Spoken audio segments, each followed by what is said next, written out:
See us, we will not see her. Hi, Chris. I saw her dogs today. What's that? I saw Jillian walking Oh, her you saw the dogs dogs? today. So I'd like to call the January 12th Wilton Board of Education meeting to order. I recognize that we have a quorum. We are missing both Chris Straub and Chris Finkelstein. Chris Finkelstein is watching us from home, so hi Chris, hope your knee feels better. Has everybody had a chance to look at the agenda? Questions, comments? I move to approve. Okay, second? Second? All in favor? Aye. As we do at the beginning and end of every meeting, we have an opportunity for comments from the public. Is there anybody from the public who would like to speak? Okay, seeing none, we move on to the consent agenda. Has everybody had a chance to take a look at that? Questions, comments? Motion to approve? So moved. Second? Second? All in favor? Aye. Aye. We now move on to reports and recognition. Board Chair's report, I only have a couple of things to talk about. Actually, one in particular. We're going to be looking at the superintendent's preliminary budget proposal this evening. And I could not be more proud of the Business Operations Committee, the members of the Board of Finance, the Board of Selectmen, and the members of the administration that put this budget together. I know it wasn't easy. I know Dr. Smith asked each of you, and I see your heads nodding, to go back and turn every stone. Assume there are no sacred cows. Assume it's no longer business as usual. I know you looked at class sizes. I know you looked at numbers of administrators. I know you looked at everything. And I want to commend the work that you did in that effort. I recognize it wasn't easy. I think what you have put together tonight is something you should really be proud of, because when I look at what we're accomplishing through teaching and learning and across the district in education and technology and support services, it's truly, truly commendable. So thank you very much for your efforts. Dr. Smith? Great, thanks. A couple of recognition notes this evening. We had a number of 2017 Scholastic Art Award winners. We had 7 pieces from the high school selected and another 7 pieces from Middlebrook. 4 of those received a gold key. So at the high school, in digital art, recognized were Kendall Lamantia, Adrian DeSimone, Isabella Segal, and Alden Flavin. For film and animation, Emma Keating. For mixed media, Phoebe Anderson. For ceramics and glass, Aaliyah O'Neill. At Middlebrook, in the drawing and illustration category was McCare McNamara. In comic art, Nicole Zolino. For photography, Meredith Mobied. And for jewelry, Jared Allman. Also, our athletic trainers were recognized by the National Athletic Trainers Association. Wilton High was awarded first team designation for the Safe School Sports Award. And Mr. McDougall tells me we are only the 9th school in the state to win this award. So we want to congratulate our athletic trainers, Eric Bailey and Emma Tridenese. I wanted to talk just for a second about Cider Mill's Holiday Basket Project. Jen, do you want to talk about that for a second? We're incredibly proud of the students at Cider Mill and what they put together annually to support families. Yeah, every year we fundraise through the turkey trot, and each classroom really brings together a basket for a family. And if you are in the hallway during the time where we are collecting, I don't know if anybody was there on that day, but it is truly amazing, the giving of this community and what we collect for these families. And it's very individualized based on what families need and want for the children, for the family. And then the turkey trot also fundraises, and we give really money towards food and holiday celebrations. So it's a beautiful thing. I don't have the number in front of me, Kevin. I don't know if you have the It's number. 53 baskets. 53 Yeah, baskets incredible. and quite a bit of money that's fundraised. It's a beautiful thing. That's wonderful. Right, and then the last item, Ms. Kuhn, there are all kinds of great things going on at Miller Driscoll, as you know. What you may not know is that this month is Pajanuary. Exactly. So, can we talk about Pajanuary for a second? So we have a second grade teacher who's piloting some of the new social studies units and one of the units is about citizenship, and the kids had watched a Kid President video on Socktober, and they decided they were going to do a January. So on Monday, best day of the year, we had a whole school pajama day. News 12 came and filmed the class, but they're collecting brand new pajamas, donating them to the Pajama Project, so they had to research where they would donate them. Today in school, they were making pajameters so that we could show all throughout the school building how many pairs of pajamas we've collected. So it goes until January 30th. Feel free to come by and drop off your pajamas. But we're up over 150 pairs of pajamas already, and they're, you know, it's amazing what the kids did. So happy Pajanuary. That's awesome. Anything else? That's it, thanks. Wonderful, thank you very much. Lori and Laura, anything? We met this morning, nothing really to report, except that in the rotation of curriculum reviews, science is coming up this spring, as well as guidance department curriculum reviews type stuff, and Laura and I will both be participating on those committees. Great. Or anything from PTA? Oh, no. No. I'm sure they're doing lots of wonderful things. I would have been a very good board member for the PTA. Probably quiet during the holidays, too. Right, that's what it was. Okay? What? Yeah, So we keep it okay. short, so everyone has extra time. Yeah, first, the Millage School Building Committee, we had our meeting this evening. I think we're on schedule, on track, and things are moving, I think, well. No anticipated changes to our schedule. A couple of items that caught us by surprise. We need to do some extensive above the ceiling wall work in the areas that were currently under construction, and there was a change order request for that, and also the Jordan jams for our PCB abatement. All the abatement schedule has been completed and done satisfactorily, and clean reports have come back on that. So we're there, and we're still on target, on budget, and probably looking to be somewhere in the neighborhood of maybe $7.5 billion under budget by the time the project is all said and done. That's Okay, wonderful. which is good news. The Ops Committee is, we'll hear about our work as the main item on the agenda coming up in our proposed budget. Just a couple of comments about that. We've been meeting now and discussing over the last few months, along with two members of the Board of Finance, Richard Creeth and Pete Ballerston, engaging them in the process that we've gone through in preparing the budget for this year. And we began by looking at the current year coming, plus an outlook up to 5 years. And we need to go back and refine that now that we have this current year pretty well solidified with where we are. And that was a topic of discussion at this morning's meeting. It has been a labor for Dr. Smith and his staff to get to the presentation that you'll see tonight. We recognize clearly the guidance that was given to us by the Board of Finance. However, the presentation that you're going to see this evening is slightly above that guidance, and I think we feel comfortable in the presentation we're going to make this evening.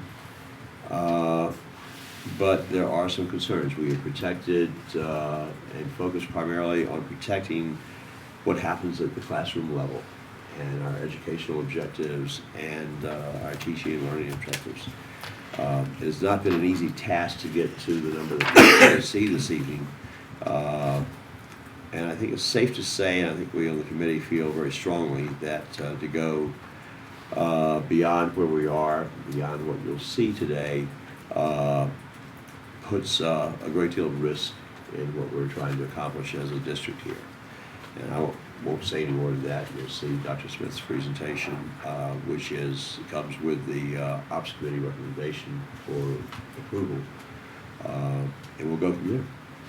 Wonderful, thank you very much. Yeah. Relative to communications and policy subcommittee, we're still continuing to work on policies, and as we have them ready for board review, we'll be putting them forward. So from there, we move on to the legislative agenda update. And so included in your packet, 2 items on this topic. One was a letter from me to Representative Lavielle. I'd also sent similar versions to a number of other legislators. As you know, the legislature's back in session. The state of Connecticut is facing a significant deficit. And so the word that a number of superintendents in the state received from our legislators earlier this year was that this may be the cycle in which we can go after some changes in mandates and mandate reform. So what I've included here are a number of items, and we'll start with some of the less complex ones. So the regional calendar is one. They're hard to quantify any costs associated with this, but as I've discussed with you all before, the regional calendar mandate does not work for this community. And speaking of the superintendent in the surrounding communities, doesn't work for them either. Local communities need to have the option to set school calendars in ways that they see fit. What's, I think, important to me and what the change I'm advocating for is opportunities to set the start date. So this past year, as you know, we started after Labor Day. The feedback from our staff and our families seem to be very, very positive. So that might be a pattern that the Board of Ed would like to continue. Some years ago, after changes in the CMT testing in the state, the winter vacation was moved from March to April. Now, with the smarter balanced assessments and a longer window later in the year, it really doesn't make sense any longer to have a break in April. I'd like to see that break move to March, especially since we've pared down the February break. There are some other reasons for that as well. Part of the challenge with the April break, as you know, the spring sports season is very short. And so oftentimes, families at the high school level who have young athletes have to make choices, either to not go on vacation or go on vacation without their students, and that's really an injustice. So a change in the regional calendar would mitigate some of those concerns. There are a number of mandates, mostly around required training, that steal time away from districts, time that would, I think, better be spent focusing on instructional priorities. And so we're looking for some mandate relief around some of these required training. So one of them is deferral of the implementation of the new restraint seclusion law. The change in that law recently stipulated that now all staff members have to be trained in those techniques. Not only is that costly, but it's absolutely unnecessary. The staff that need to be trained here in Wilton are trained annually, and they're retrained annually. It's an example of very costly legislative overreach. The other piece we're asking for is deferral on the implementation of the Student Data Privacy Act. And this is not to suggest in any way that we don't value or support appropriate provisions to keep student data private. The issue really is one of implementation. The way that this law was structured necessitates that personnel in every district across the state go through and review every software contract we have, reach out to those vendors, and to get those vendors to sign an addendum drafted into the law. So it's costly, it's time consuming, it's taking, the way that we've been doing it here is through Fran Compar and some of our media specialists. That's time that would be better spent working with kids in the media center on our curriculum. So in speaking with Gail, she felt very strongly that some of these, the data privacy law in particular, could be deferred. So I think probably the most complex and most controversial change that I'm looking for and some other superintendents are advocating is a change in the burden of proof regulation. So this is something I'm sure that you have heard about and read about many times in the past. So probably, as you know, Connecticut is one of only 5 states where in special education disputes, the burden of proof is assigned to the district. And, you know, again, I think my thinking is predicated on the understanding that our district is working very diligently to provide appropriate services to kids. You know, we are not looking to deny appropriate services or anything like that, but what's happened around burden of proof, because these due process resolution sessions are so long and so costly, there is a perverse incentive to settle. And so in those settlement negotiations, the educators tend to step back and the lawyers step forward, and then it becomes about business, not about education. And oftentimes, in order to settle to avoid costly hearings, districts wind up providing more services than they may think are necessary or appropriate. So it's convoluted, it's an emotional issue for many, but it is very, very costly for Wilton and for many other districts like ours. Thank you. Questions, comments, thoughts? I know you had asked us, as had Representative Lavielle and Senator Boucher had asked us what we thought our legislative priorities should be. I'll put it to each of you now. Do you think there's anything that we should consider that's not on this list, or anything that is on this list that shouldn't be? No, I mean, you know, I agree. I think it's important to focus on the priorities that are most appealing. Good. You know, One of take our- it from there. Good. One of our board members had suggested that perhaps procedurally at the beginning of each school year, or with the beginning of each new board in December, we'd come up with a list of legislative priorities. That might be something that we want to start upon my departure. I think that makes a lot of sense to do that, maybe right after the organizational meeting. So then that'll give you a little bit more weight as well. Well, good, thank you very much. We now move on to the 2017-18 proposed budget. Great. I'm going to move to the front table and ask Mr. Hugh out to join me there.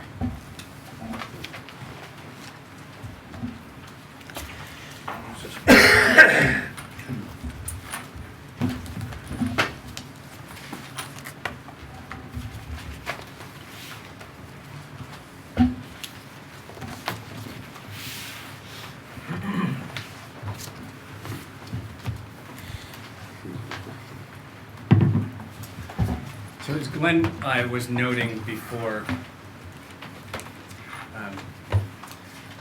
we have been working up until probably late in the night last night to finalize a proposal. And that is because we have been really working for months with the understanding that the Board of Finance and Board of Selectmen are trying to manage the mill rate increases, and we believe that as the probably largest consumer of taxpayer dollars, we need to be strong partners in that work. That being said, we also have committed to a pretty aggressive educational reform improvement agenda. That agenda is working. We see evidence of it every single day, and so we need to ensure that we're meeting our priorities and maintaining a very high standard of public education here in Wilton. And so what you're going to see tonight on the whole is an effort to balance our educational needs and priorities, and embedded within that are some serious choices with the need to help the town manage its finances and really be conservative. So I think it's important, as we do with all of these types of presentations, to begin with our vision and just take a minute and go back. This was the vision that we crafted a couple of years ago, and we look at it every couple of months. And I think it captures what we aspire to be as a district and what we aspire to do on behalf of our kids. So our vision calls for our graduates to be innovators and collaborators and creative and critical thinkers who achieve highly, are socially responsible, are civic-minded, and have internalized the virtues of compassion and empathy. Our intent is to build an instructional program that will meet the demands of a globally interconnected society by providing a rigorous and comprehensive holistic educational experience. And we want Wilton Public Schools to be recognized as a premier, dynamic, learner-focused district that leads our nation in educational excellence. I know as a board you look at this, and as an administrative team we look at this, and we hold the work that we're doing up to this vision routinely, and we make adjustments as we move forward. So earlier this year I presented this to the board, and the board adopted 7 new strategic objectives, which through 2 theories of action we believe are aligned to our vision. So just a quick refresher. As you know, we have 3 instructional strategic objectives. The first is really around climate and building teacher capacity to create trusting and respectful relationships. You've heard quite a bit about that work in the last year or 2. Our second is to build the capacity of our staff to use the principles of universal design for learning to develop curriculum and instructional frameworks. You've heard some about that, and as we move forward in time, you'll hear more about that. And then the third related piece is to build the capacity of our staff to design and implement high-quality performance assessments. We built 4 operational objectives to support those 3 instructional objectives, and those are in the area of special service, human resources, technology, and finance. As you recall, our theory of action is really centered around creating a personalized learning environment in all of our schools for each of our kids.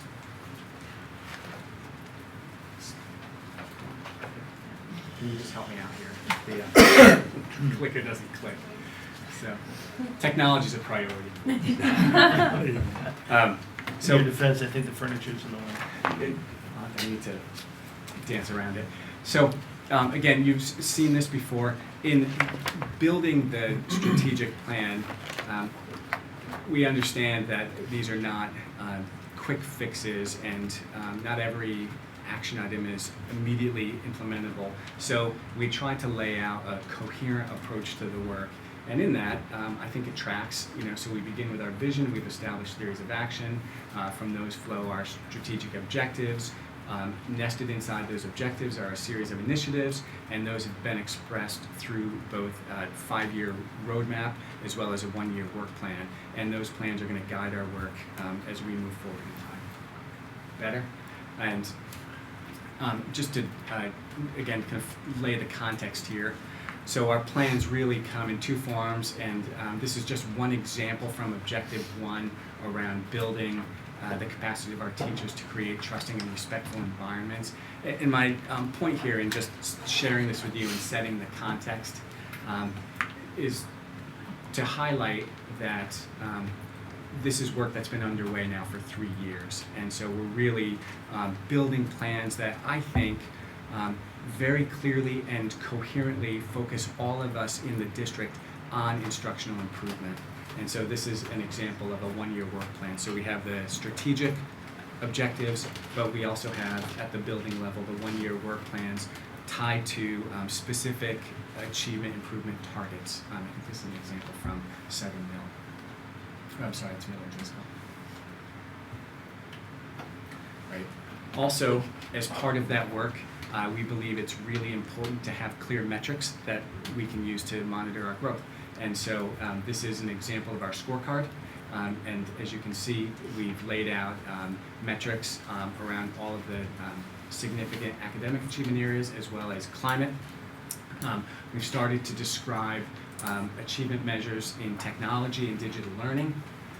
And we're also trying to capture student connectedness to the school. So looking at participation in extracurricular activities, looking at participation in sports, and then looking specifically at measures of student connectedness in the budget.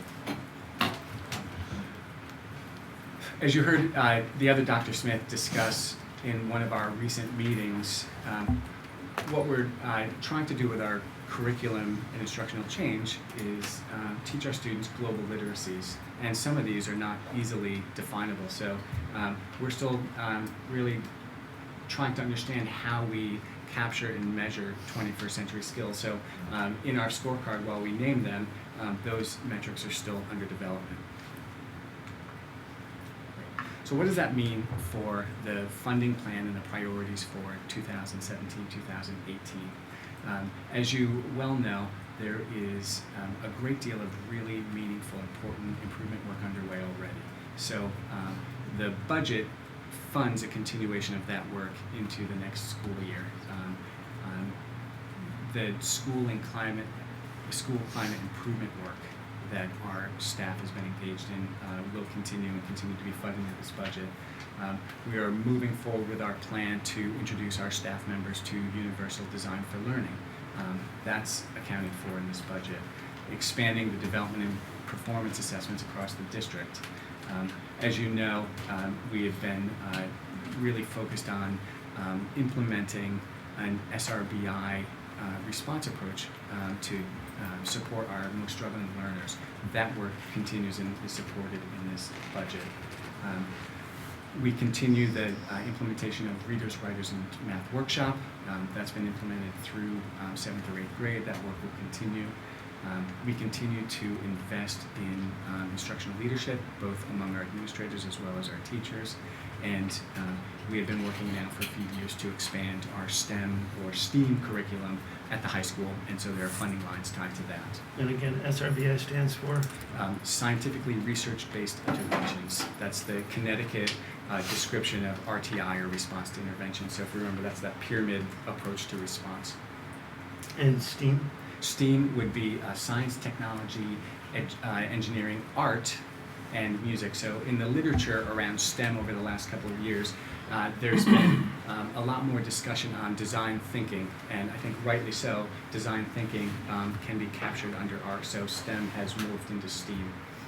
And we absolutely believe in the connection between art and science. So what else is new for 17-18? As you heard from the folks at the high school, we are moving forward with our progression in Project Lead the Way. So there'll be a new class, Principles of Engineering, next year. We also are planning to offer a course on entrepreneurship, digital media, a non-AP calculus, as well as a modern world history course. As you know, the enrollment in the Wilton Evening School was very low over this last year, so we suspended operations to give ourselves an opportunity to re-examine the curriculum and look at and provide an assessment of the degree to which our program matches the needs today. So it's our intention to reconstitute and relaunch Wilton Evening School in the next school year, as well as launch a community-based 18 to 21 program. Again, this is really not new because you've heard so much about library learning commons, but we are moving forward with that model, and Frank Compar has developed a staffing model which we are looking to implement in 2017-18, which requires the addition of a library media specialist at Middlebrook, as well as a second library media specialist at Wilton High School. So that model then would be in each school 2 library media specialists, library media aide, and then a tech aide, in order to facilitate the curriculum as well as the digital learning environment that we're coming forward. I think of all of the exciting work that's going on, I am probably most excited that we are making a significant step forward with the introduction of our digital learning environment through a one-to-one or ready access program. So Fran Compar has developed a schema by which we will be steadily providing devices to students, and beginning in, I think is it 3rd grade, Fran? It's really a one-to-one environment. And you've heard from a number of our teachers and administrators about the growing use of Google and online tools. This one-to-one approach is going to be paradigm shifting for us, and so there's funding in the budget to support that. And then the last piece I've noted here is just a redesign of Wilton Preschool Services. So under the direction of Kathy Kuhn and Bernadette Hess, our staff has got together and reworked the curriculum in that program. In fact, they'll be running open houses beginning next week. Correct. So we're excited to continue the wonderful improvement that's been going on here for so many years.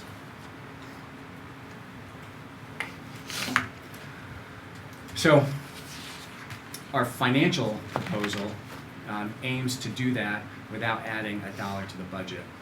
And the next series of slides, I'm just going to take you through the detail here. Just to top line some of these, we're actually looking at a reduction in salaries, and that's coming in two ways. One is a reduction in staffing, and then the second is through anticipated staff turnover. As you know, we have a number of very senior veteran staff who are at the age of retirement, and we're anticipating that we'll have a number of retirees that we'll replace with younger, less experienced teachers, and those teachers come at a lower price tag.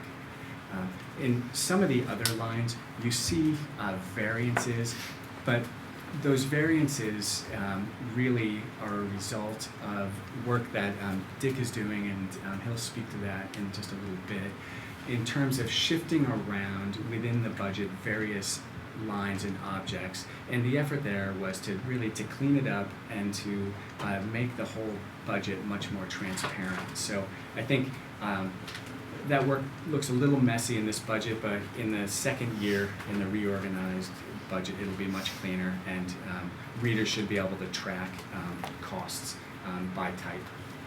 So in a 0% increase budget, there's not a lot of new, but we've tried to manage dollars and shift expenditures so they really match our priorities. I wanted to spend some time and just talk about some items that have changed over 3 years. Student enrollment is a hot topic because enrollment's been on the decline here in Wilton for a number of years. So we are looking over 3 years, since 2014-15, a net loss of student enrollment about, I would say, 216.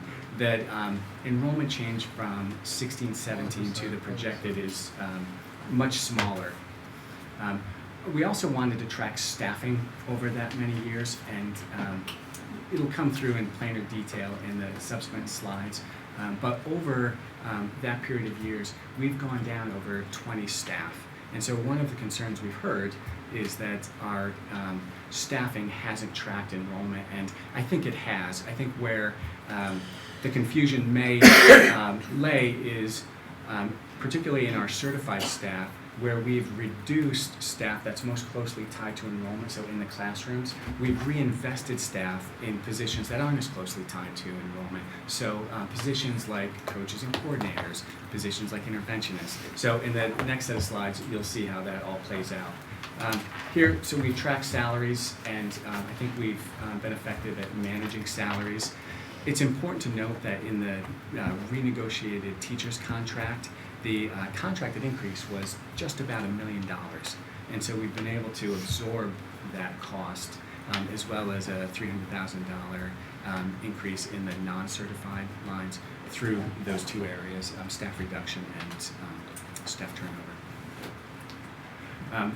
We have good news, or we're projecting good news rather, in the area of student outplacements, and is working to bring students back to the district. And so for the first time in a number of years, we're looking to have fewer than 30 students outplaced. So that's really good news, and I think evidence of the improvement work that's been going on as a result of the study we did with District Management Council on Special Education. The other number that's up there that I'd call your attention to is the change over the last number of years in sped transportation. And this is a tough one because this number is really one of those that just increases year over year, and we've seen a pretty dramatic increase despite our efforts to ride share with other districts and bring students back. We're still witnessing a substantial increase in that line. We're tracking utilities here, and then the total budget. And so with our conservation efforts, the transition to natural gas, we've seen a decline in the cost of utilities in general. Thanks. So just some more information on enrollment here. What you have are two pieces of information in front of you. The first is the net change in enrollment, and this is K-12 enrollment in that table. And what I would call your attention to is the distribution of the decline And so you can see that it's spread out over 12 grades. And so when we talk about the challenge we have in not making deeper reductions in staffing, it's because of the distribution. So we haven't hit a critical mass at this point where we could really decrease substantial numbers of teachers because of that distribution. I also, in the bottom table, broke out the change in staffing in two categories, certified and non-certified. And so you can see, particularly in the non-certified, the net 3-year change is a reduction of 24.85 FTE. The majority of those coming from the non-certified ranks. And that's really as a result of our efforts to pare back on our reliance on paraprofessionals, reorganize in our offices, and distribute work among fewer bodies. The 3-year change in the certified staff is less dramatic because of the reasons I described before, and that's the change from moving classroom FTE to non-classroom, certified classroom FTE. Clear as mud, right? Actually, can you go back 2 slides? Sure. Sorry. This is what you're looking at? Forward 1. Right there.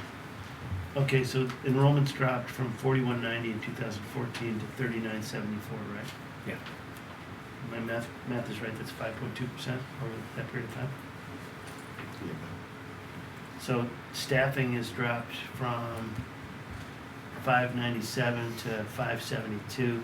That's a drop of about 4.2% over that period of time. Salaries have actually gone up, even though staffing's gone down by 2%.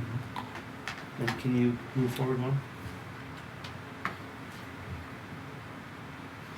And we're reducing non-certified, we've reduced non-certified staff by 7.2%, 10%, 5%.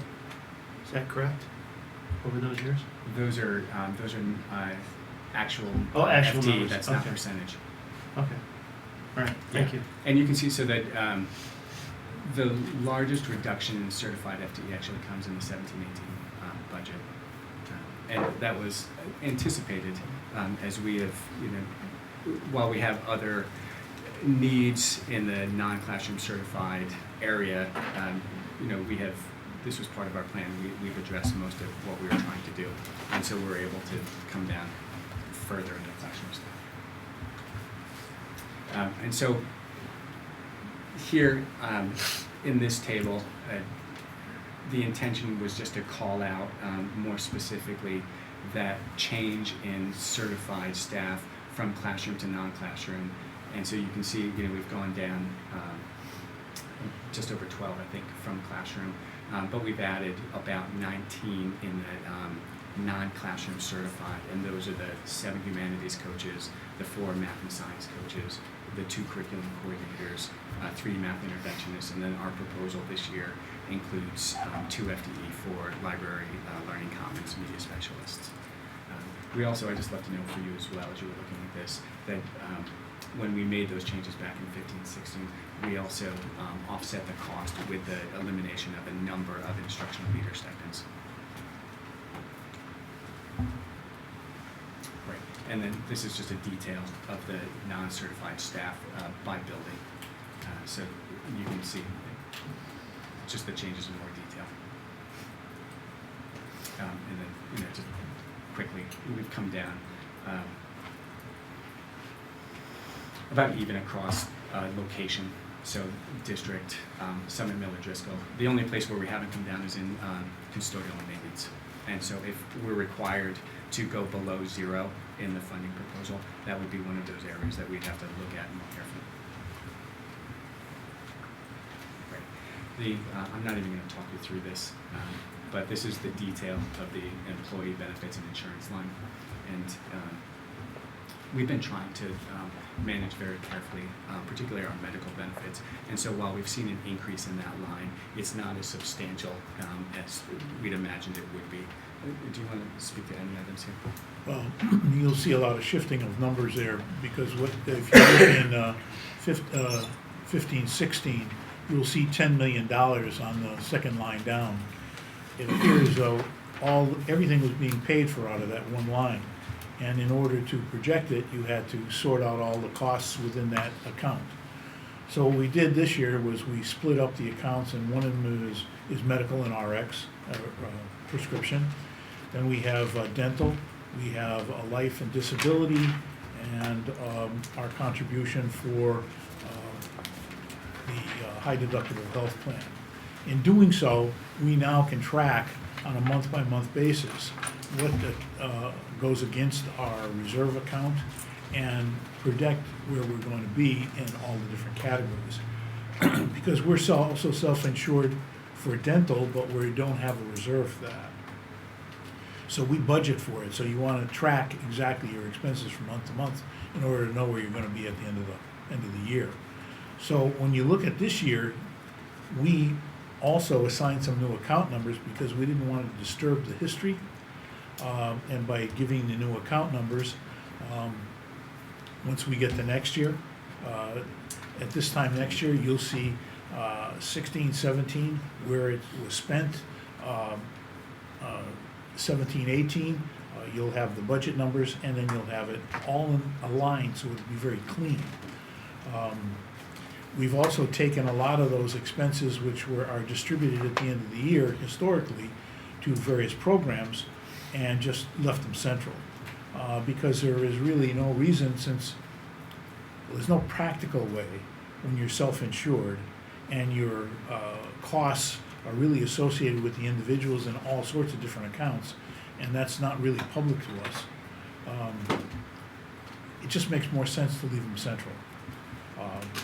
At the end of the year, when I report to the state, the only thing that I isolate is an average cost per certified and non-certified for special ed, because they like to isolate all the costs with special ed. But other than that, there is really no reason to keep it isolated by program. That's one of the major reasons why you see this here. We are out to bid for the administration of our health and RX.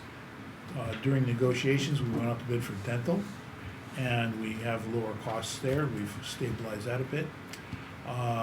And we've reorganized the life some to get better costs.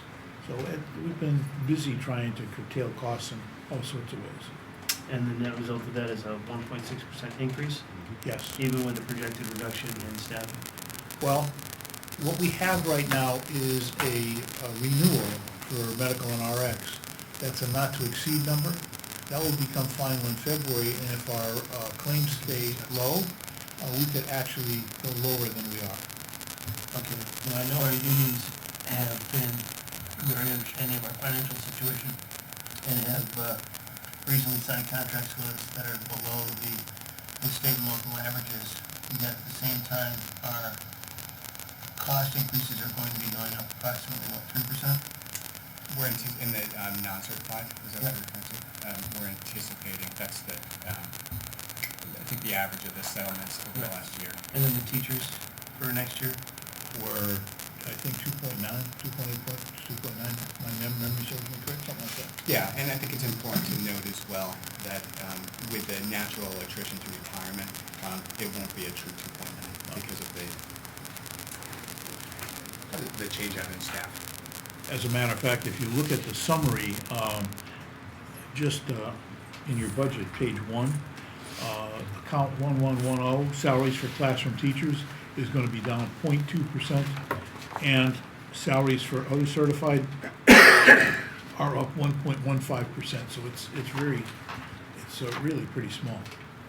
So essentially, we're absorbing those increases by reducing headcount. And And staff turnover. Staff turnover, yes, the Staff two pieces turnover. together, right. So, and just looking at some of the other major objects, because I'm gonna take you through 5 slides here, just in order by object. And you'll see variances, but as I noted before, many of the variances really come from the work that Dick and Marianne and the staff downstairs have been doing to reorganize the budget with the hope of making it more transparent. So, for example, we shifted a number of items here. One was the copier and print contract, another were the tech leases, and then we moved a big chunk from non-certified salary to contracted services, and that was really reflected in our engagement with CCAP.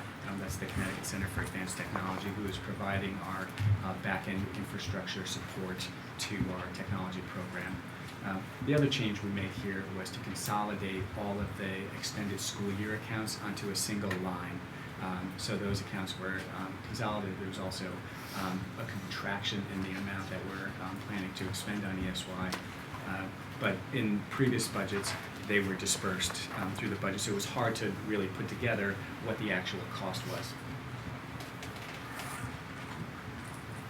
The 4,000 line are property services.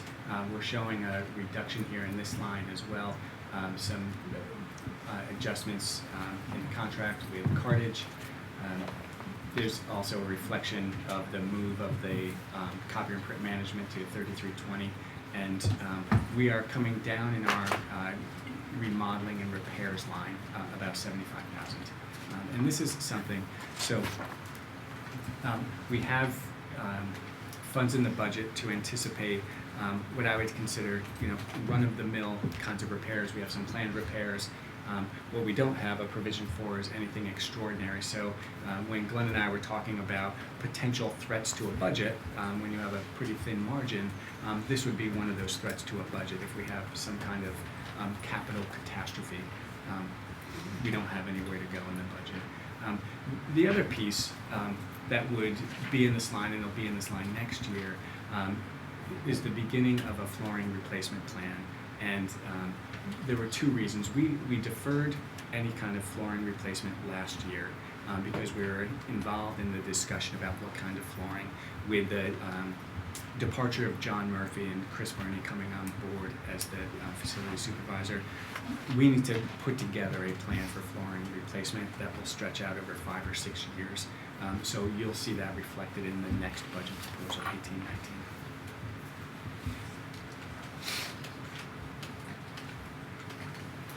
Did I miss one myself? Yeah. So other purchase services, again, we're showing a reduction in part because we moved diesel fuel to the 6,000 line. You've got some, you see the increase in the special education out of district transportation here, a move of the light and power lease, and then a reduction in the public tuition expense. So in the work that Ann's been doing, we have fewer students who are outplaced, as you saw earlier, and so we've got the reflection there. The supplies and materials line is showing an increase, so you can see in our general supplies account, we're showing a modest reduction there. We are showing an increase in the digital resources, and that is part of the plan that Fran Compar put together. So previous to this year, digital resources were contained in the individual school budgets, and what we found was a lot of overlap. And so Fran pulled all of that out of the individual school budget. She centralized it. She's been working on changing site licenses so we can have district-wide licenses as opposed to school-based licenses, but we're also adding some resources. Fran, is there anything you would add? No, there's definitely cost efficiencies in being able to do that, and actually what we're ending up with is more for less, so it's a really good. Right. That's good news for everybody. So, and then just you see here too, 6225. That's the diesel fuel. Great. 7,000. This is our equipment line. Again, the reduction is primarily a move from the equipment replacement line to 3312. As well as a reduction in the equipment new, and that's primarily technology. So there were a number of items in budgets previously as part of our plan to move to a one-to-one. We're hoping to contain some of that in a lease that will hit in 18-19. And so I think at a subsequent meeting, we'll take you through those lease proposal details. But the work and the analysis that Dick has done, we're carrying quite a bit in leases, and we need to even out those lease costs over the next 4 or 5 years. And I think it's appropriate, given that this town enjoys a AAA bond rating, that the debt that we carry in the budget should be transparent to everyone, and it should be managed closely. Buried in the replacement equipment account, it was hard to judge what was there or what we owed. So behind the technology tab in your budget, you will find an amortization schedule.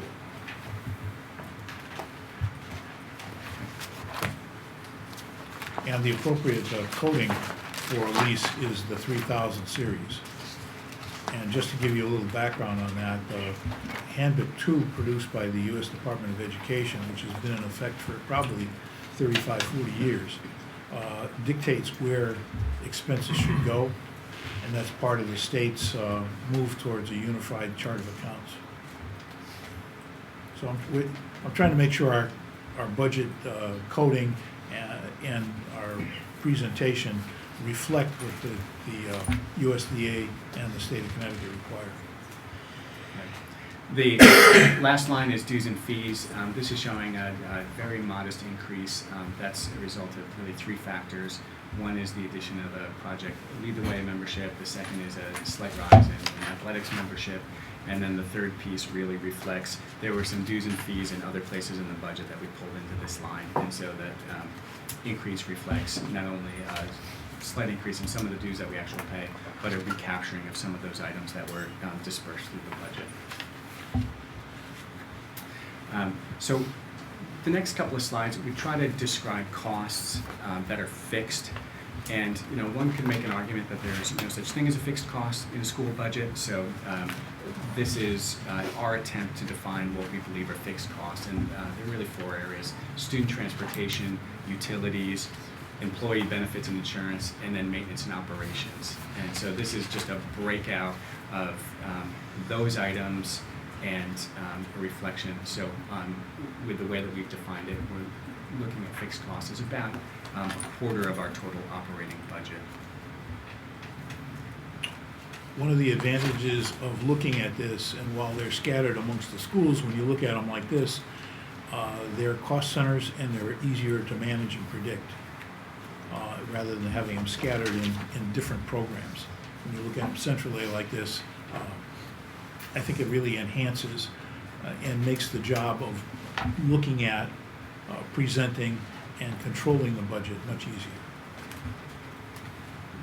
Great.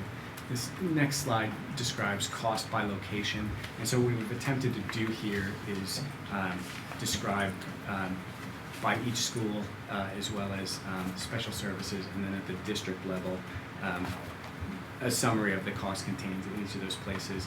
It's important to note that all of our medical expenses, is that right, are in the district line? Yes. And that's the reflection of that number. So, and this helps us track per pupil expenditures as well as FTE by location. So a different way to look, and I think monitoring the change over time at each place also helps us track. We can understand some of the differences in magnitude of cost because of the number of kids in those schools, but where there's parity, it helps us just track the differences in total cost. So the question that I entertain when we're building a budget is, what does a budget buy?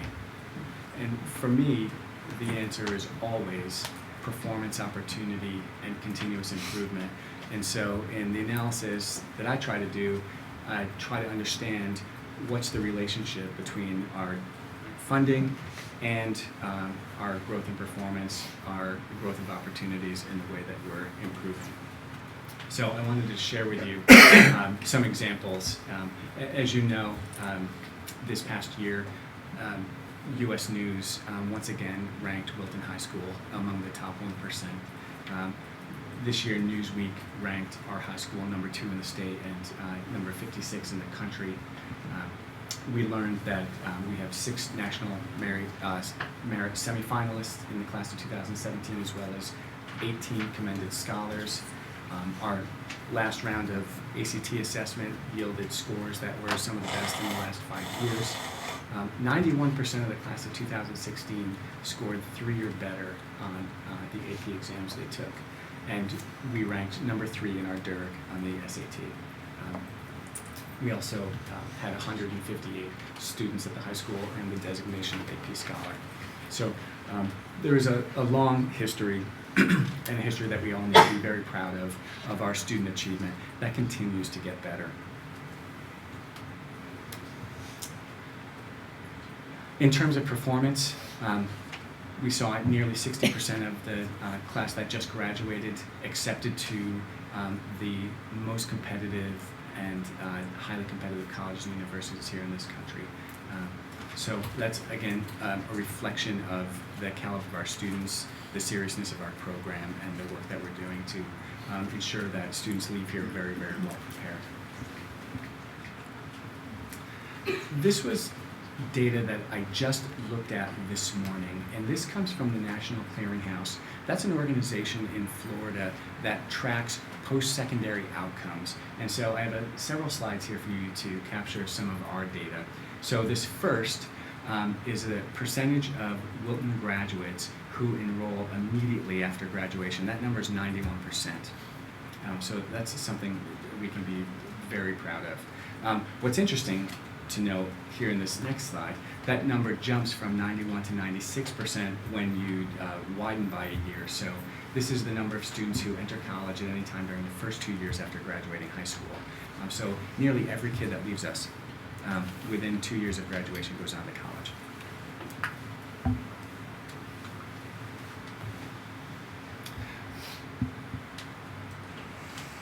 "82% of our graduates graduate from college within 6 years. So it used to be that the federal government would track both a 4-year and a 6-year, and I haven't been able to find the 4-year, so the 6-year seems to be the measure. I think what's important to know here is the national average is 60%. This made some headlines a couple of years ago, but when you compare our graduates to the national average, we're 22 percentage points above and beyond when looking at graduation attainment within 6 years. I think again, that speaks volumes to the kind of preparation students receive here in Wilton, as well as the family support and the value of education. So in trying to measure return on investment, we can be very proud in looking at these numbers and saying, not only do most of our kids go on to college, most of our kids graduate from college. And that's not the same story in every community. So Wilton has a great deal to be proud of. So this budget also buys some new courses, as I detailed earlier. What I didn't mention earlier is that I've been working with Dr. O'Donnell and Mr. Shells to launch a virtual high school program. This is something that I think we actually talked about 3 or 4 years ago and is in place in a number of other schools. And virtual high school is a program that enables students to take courses in an asynchronous or quasi-asynchronous platform online. It will enable us to offer courses that we don't currently offer, and also provide an opportunity for those students who can't participate in our regular curriculum. So I'm excited about offering that. Mr. Shells has been working to find a teacher at the high school who will serve as our VHS teacher next year. We'll have an update for you probably in the next couple of weeks once we solidify that. What else does the budget buy? As you know, we have absolutely unbelievable, high-quality co-curricular activities for all of our kids, whether they're athletics, they're arts, music, you name it, we provide it, and our students perform very, very well in all of those. Now, in terms of continuous improvement, our budget is purchasing the implementation of a library learning commons curriculum, the implementation of a one-to-one ready access digital learning environment, additional mathematics support at Middlebrook, the reconstituted Wilton Evening School, a new 18 to 21 community-based transition program, and then it supports our ongoing commitment to professional learning around our strategic instructional objectives. Wanted to kind of finish off with just some DERG-A comparisons. There's quite a bit of data on this slide, and so I call your attention to a few things. At the far right is that net current expenditure for 15-16, otherwise described as the per pupil expenditure. And so if you just read down the column, you'll see that Wilton is one of the lower per pupil expenditures in Durgay. I have not figured out how Ridgefield comes in so low. I have to look at their budget and see what's not in there. And given their budget last year was a substantial increase, it's Right. not going to be down there. No, and I think that's the point here, when we come forward with a zero, and you can see if you look at the, they're not all there yet, but the current budget proposals, Darien just came forward with a 2.08% increase, New Canaan's at 3.8, Weston at 2.79, Westport at 2.44. So, for those, some of our communities continue to grow. Others that are lower than us will be catching up to us. I also provided for you, just so you can get a sense of history, what the last 3 or 4 years have looked like. And for us, our increases have been very modest by comparison. I think very modest in general. And to me, it just signals our ongoing efforts to really manage our budget tightly while continuing to improve our instructional program and be mindful of the taxpayer support in this town and work hard not to overburden our citizens. The middle right, there are 2 columns. One, I tried to capture numbers of administrators and then enrollment against total administration. And what you'll see is that we run higher than a number of other communities in the DIRG.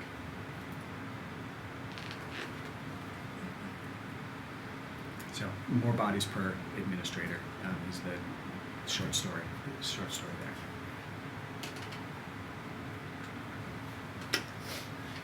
And just a concluding thought, that's from the drone. That's a picture of our graduation ceremony this year. The administrators are currently reading Stanley McChrystal's Team of Teams right now, and if you haven't picked it up, it is a very, very good read. They were excited because it's not an educational wonk that they're so accustomed to reading. And what I think Stanley McChrystal does very effectively in that text is describe the change in environment from the 20th to the 21st century and what teams need to be. So the title of the book is Team of Teams, and I think it's the way that I would describe the way we function here. We have teams of leaders and teams of teachers of each schools, but we are a team of teams. The change for General McChrystal is, and I think he's right, in the 20th century, the focus was on efficiency, really girded by that industrial revolution and that industrial model.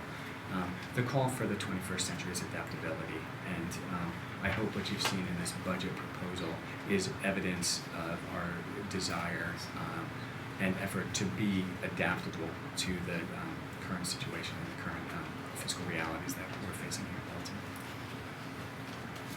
Thank you very much. I don't imagine you have any questions, Glenn, so let me start with Laura and Lori. Thoughts, questions, comments? Unless you want to add to what Dr. Smith said. No, I think that hopefully the community will recognize the proposal that's been put forward is a sincere attempt and an effort at recognizing the direction given by the Board of Finance. It comes to us at some point within the next month or so to approve a presentation, to approve a final budget as a Board of Education. And we've approached this, and we've talked about it in each of our meetings in the business ops about the community's issues financially and the risk and where we are financially, the mill rate issues. My grave concern is the slide that Dr. Smith put up, that if you look at our performance in terms of our budget increases over the last 3 years relative to the schools, other schools, districts in our DIRG, we're not keeping pace. What is exciting, however, is that our students are keeping pace and more than keeping pace. And if you look at the outcomes, you know, our staff, our organization here, our teachers, our administrators have found a way to continue to demonstrate excellence and outstanding performance among our students. If we do less than what we're looking at this year, I don't know how that's sustainable, and I really question whether or not we can. And so the issues for us and the issue for me is that from a community perspective, we look at housing values, we look at whatever, all those things, we look at mill rate increases. In this work done by the Economic Development Committee, our schools were the shining star, our schools were the driving force, our schools were the number one thing that people considered when moving to Wilson. If we show and if we demonstrate a lack of support, an unwillingness to fund as necessary those schools, then I think we put a great deal of risk on the community's ability to sustain its values and to sustain its desirability for those looking at the system. I mean, if a prospective family coming into the community and coming into Fairfield County, Lower Fairfield County, says, look, Buchanan every year is increasing their educational budget by 2%, 3%, whatever it may be, and Wilson is 1.5%, 0. That raises questions. We're fortunate to date that the direction that we've been on for the last 3 years has not impacted performance. I just don't know if that can continue, even though we have a lot of new initiatives that we're able to do with nothing, with no increase. If you think about the new initiatives that we're putting forward with 0% increase, speaks to the work of the staff and the organization here. And I give them all the credit in the world because we have pushed back. We've been pushing back with every presentation that Dr. Smith gave for. Go back. What else can you do? What else can you, what else can you get out of here? And I think it's remarkable to come with a 0% increase when you're facing contractual obligations that are at 3% or more. To come with 0, I think, is just a phenomenal performance, and I applaud him, I applaud the staff, all of you guys who gave some blood, sweat, and tears to get to this point. And I applaud you for the fact that you think it's doable. If we do all the things that we set out to do and all the things that we are proposing to do with this, I think it's truly remarkable.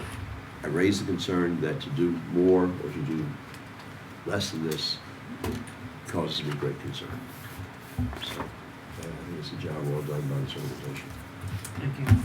And I also think, just to add to that, it's the commitment that went into creating this budget, but it's also the commitment you all made to living the budget. I mean, so everything that you've agreed to do and that what you came up with this 0% increase is impressive, and I think that I hope people understand how fortunate we are to have the staff we have, to have the administration we have. First of all, to come up with a 0% budget, as Dr. Smith mentioned, when was there a time when there was a 0% increase in the school budget in this town, and that the things that we're doing, and also agreeing with Glenn that everything is moving so fast. I mean, we know it in our own lives, but in terms of education, I mean, there's something new, or there's something, the state is doing something, or the national trend is to do something, or colleges expect these skills, and just keeping up with that, and it takes time to build up, and if we don't have any padding anywhere, again, we should just be incredibly grateful that we have the staff we have, and that our children go to these schools and have the skills and everything they need, and that we're doing it for this. Yeah, I mean, hopefully it will be sustainable, and hopefully people will support this and maybe think about maybe they want to support it a little bit more in the future. Thank you.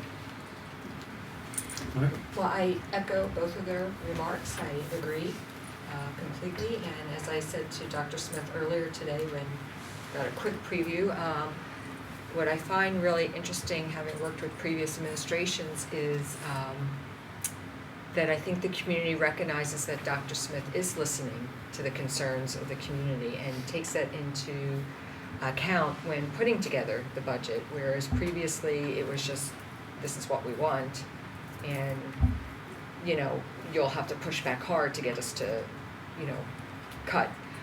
Whereas I think he's come in with a very thoughtful budget with the community's requirements in mind from the get-go. So that puts us in a better place to begin with, so thank you for that. And I look forward to getting into it and coming up with questions. You know, and you may, now we've got the details, we've got the books to go back and through Right. those and look at. There may be questions that Right, that are of course, valid there will be that come up, questions. Right, okay? yeah. And we're prepared for those, I think, openly and willing to address it. Dick has been a great help in this process in clarifying many of the areas in the budget to make it more understandable and more recognizable and Yep, yep. getting things in the appropriate areas. So I think he and his staff have been doing yeoman duty. Yeah. I want to recognize one of Dick's staff members, Marianne Salvato, Marianne, who's worked yeah. here in Wilton for 18 years. She's Dick's assistant, and she knows every number in this budget inside and out. She's one of the heroes of our district, and she's really phenomenal. So I'm going to try to entice her to one of our meetings, which I'm sure she would love. Of course, Right. of course. Yeah. So we can Just like recognize her Lucille likes publicly. paying attention, Yes. right? Mhm. And Maybe we'll have the two of them do a joint presentation.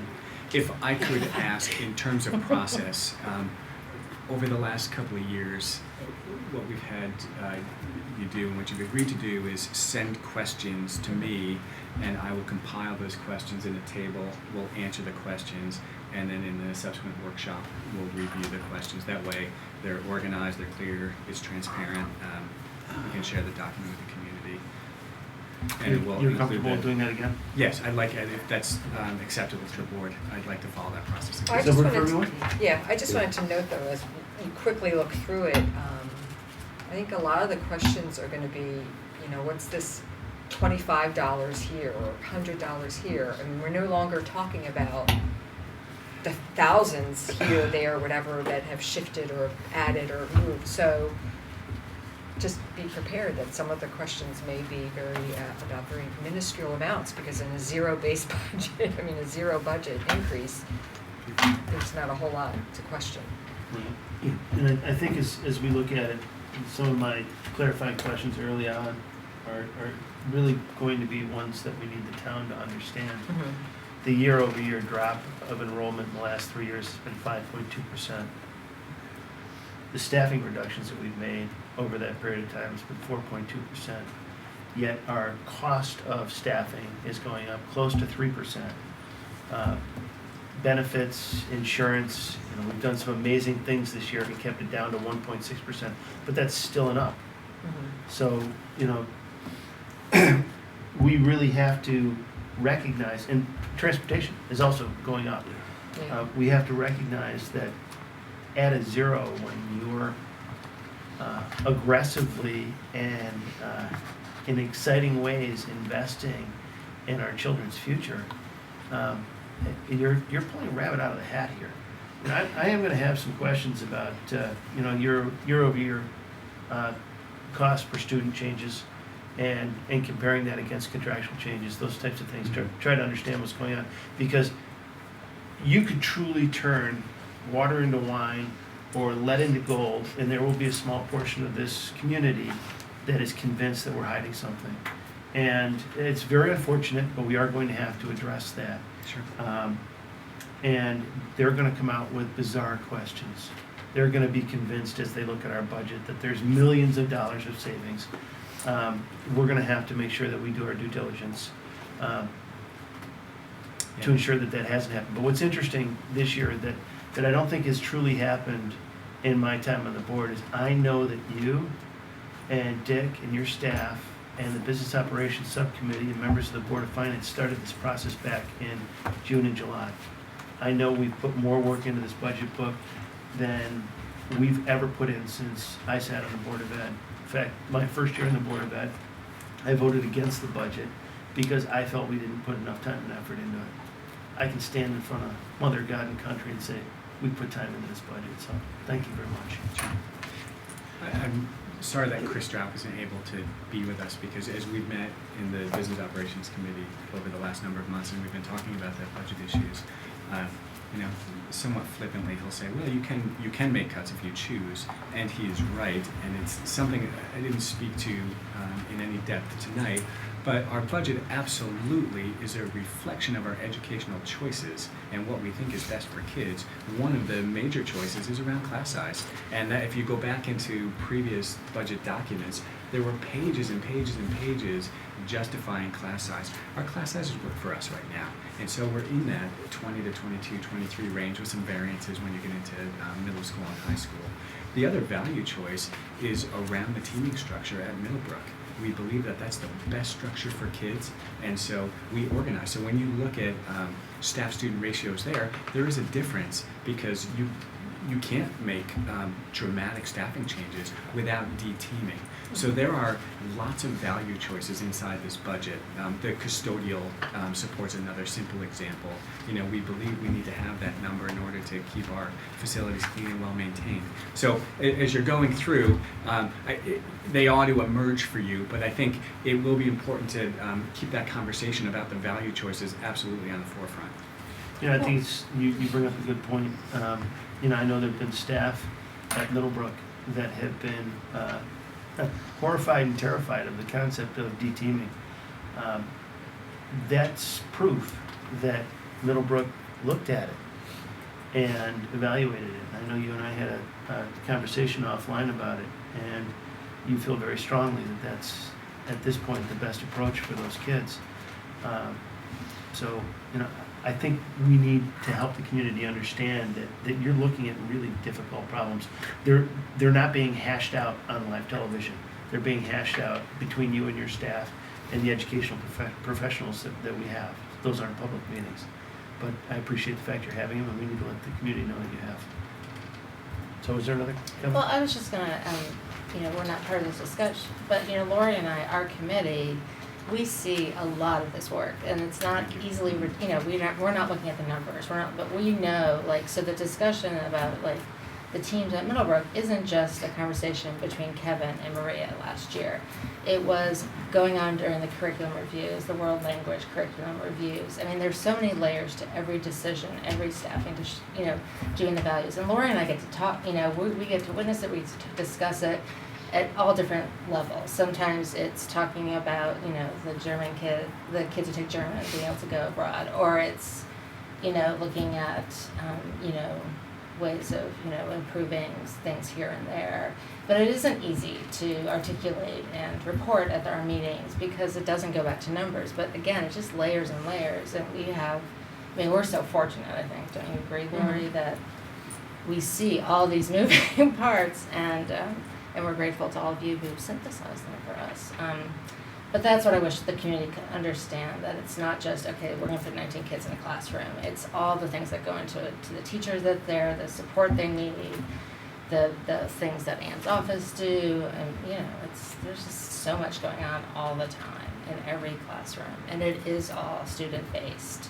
I think it's really easy to, take potshots at our administrators, but the administrators aren't, in a, up in the ivory tower. They're down in the, they're walking the hallways, they're in the classroom, they're evaluating our teachers, they're helping our teachers, they're helping our kids. Every person in every building is there for the children of Wilton.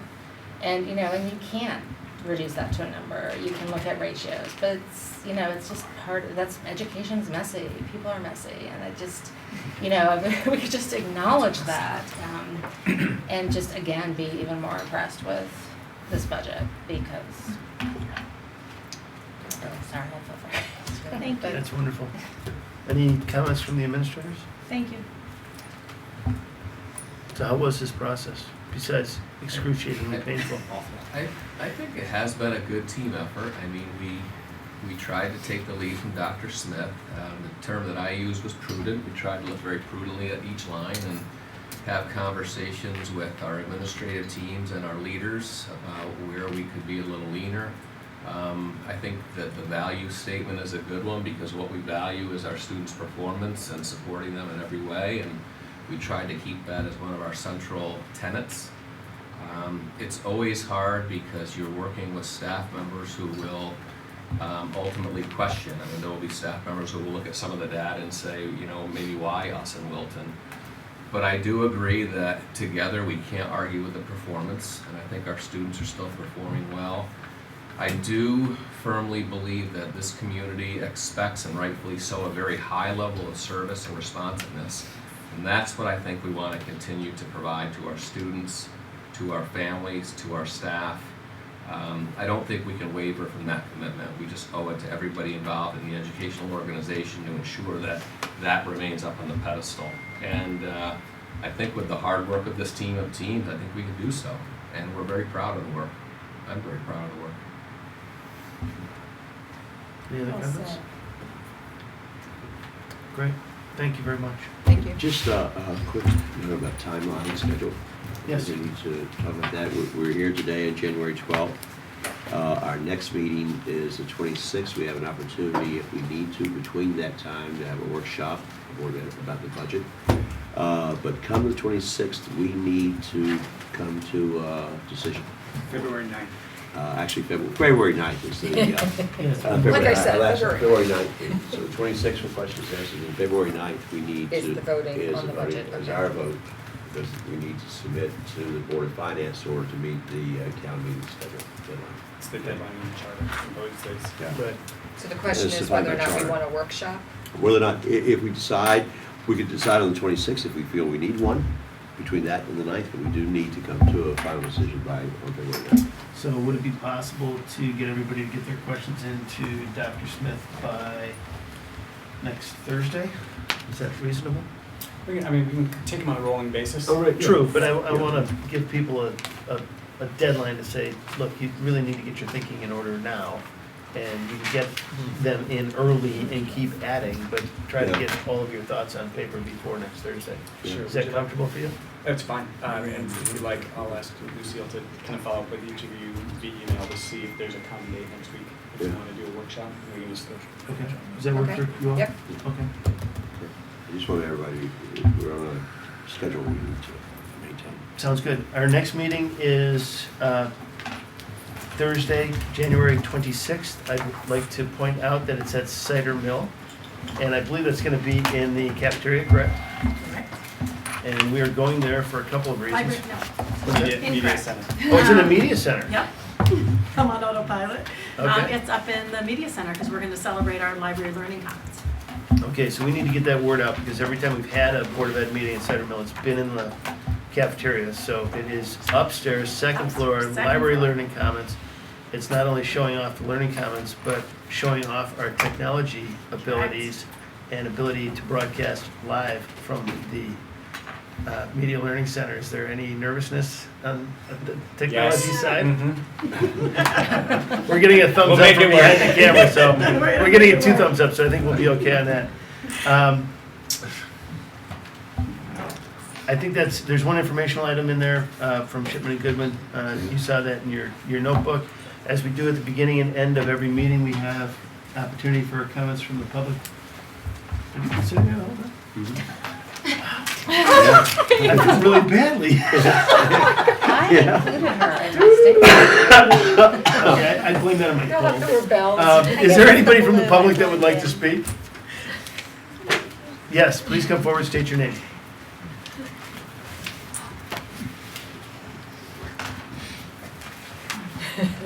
It's the blue, she blended it to the back. It's like a green screen. Hi, I'm Margot Levy. And, And I'm sorry, you have 3 minutes. okay. So, when I was here last month, I talked about parent involvement and participation in the education process, as well as safe school climate. And while I'm here tonight, I'm hearing, community, the community concerns, and I'm wondering, how is that filtered? Where is it coming from? And what supports are in place for the parents to voice their concerns? Where do they communicate? What's the communication structure? I don't know where it is. I know that I was reached out to by the principals of my children's schools, and I appreciate that very much. And it did help, but there are many other parents that have questions and concerns, and they don't know where to go. And it's the parents leading the parents on district policy and school policy. And that concerns me. And to illustrate this point, there was a post on Facebook on the middle school parent community page, and it was about homework policy. parents were reaching out to other parents to find out how much homework is your child assigned. This is at Middlebrook, and they were told that, well, it depends on the color that they're in. It depends on the year. It depends on who they have. Information was provided that the district does have a policy, and it's in the Middlebrook school handbook. And it's, I forgot, it was like 7 to 8 hours a week or 10 hours a week. It went by hours per grade. But there again, that was information provided by another parent. And why is this happening? Where, at least for me, where am I limited in my access to this information?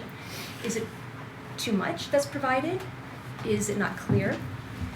Are there no channels to which I can direct my questions? And am I receiving the appropriate information that I'm seeking? And I think that parents also told parents to go to the PTA meeting in order to address this concern, which they are going to do on January 19th.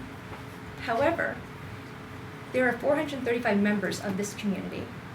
There were 90 plus comments on it. Why should parents have to wait until January 19th to receive an answer? It doesn't make sense to me because it's obviously a concern.